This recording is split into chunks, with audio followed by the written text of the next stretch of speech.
హరి ఓం. సత్సంగమిత్రులందరికీ ప్రణామ్స్. నేను మీ సత్సంగమిత్రుడు నరసింహారెడ్డి. హరి ఓం. భగవద్గీత సత్సంగం 6వ అధ్యాయం 35వ శ్లోకంలో కృష్ణ పరమాత్మ అభ్యాస వైరాగ్యాల గురించి చెప్పారు. ఇప్పుడు 36వ శ్లోకం దగ్గరికి వచ్చాం. ఇక్కడ మనసును స్వాధీనం చేసుకోవడం అనే విషయాన్ని ప్రస్తావించారు. అసంయతాత్మన మనసును స్వాధీనం చేసుకోలేనటువంటి వాడికి యోగో దుష్ప్రాప, యోగం ప్రాప్తించదు. ఇది మే మతి, అది కృష్ణ పరమాత్మ చెప్తున్నారు. అలాగే వశ్యాత్మనాతు యతత, మనసును వశం చేసుకుని ప్రయత్నించిన వానికి శక్యో ఆవాప్తం ఉపాయత.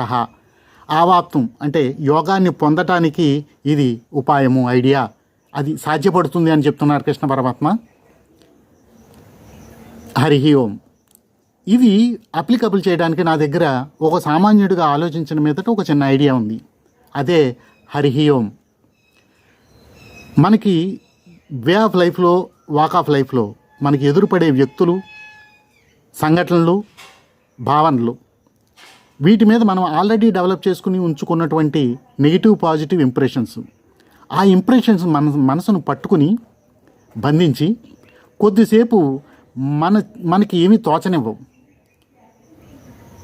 అయితే దాన్ని జయించడానికి మనం ఏం చేయాలంటే హరి ఓం అనే ఖడ్గాన్ని ఉపయోగించాలి. ఆ వ్యక్తితో కలిసి మాట్లాడిన వెంటనే, ఆ మాటలు అయిపోయిన వెంటనే, లేకపోతే ఆ సంఘటన చూసిన వెంటనే, ఆ భావం పొందిన వెంటనే హరి ఓం అనుకుంటే గత సంగస్య ముక్తస్య అనేది జరుగుతుంది.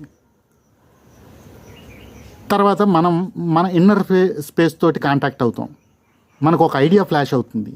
మనం చేయదలుచుకున్న పని సులువుగా చేసేస్తాం. అది ధ్యానం చేయడం కావచ్చు, లేదా బాహ్యంలో మనం చేసే పనులు కూడా కావచ్చు.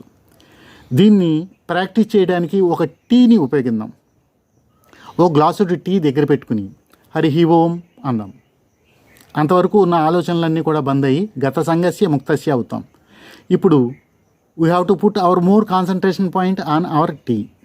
ఏకాగ్రతగా ఆ టీని ఒక్కొక్క చిప్పు తాగిన తర్వాత గత సంగస్య ముక్తస్య జ్ఞానావస్థిత చేతసహ యజ్ఞయాచరచ కర్మ సమగ్రం ప్రవిలీయతే, ఇవి జరుగుతాయి. ఇలా చేసిన తర్వాత ఒక్కసారి 85వ వీడియో, 86వ వీడియో చూడండి. నేను చెప్పదలుచుకున్న విషయం మీకు క్లియర్గా అర్థమవుతుంది. అంతవరకు జై శ్రీరామ్, జై శ్రీకృష్ణ.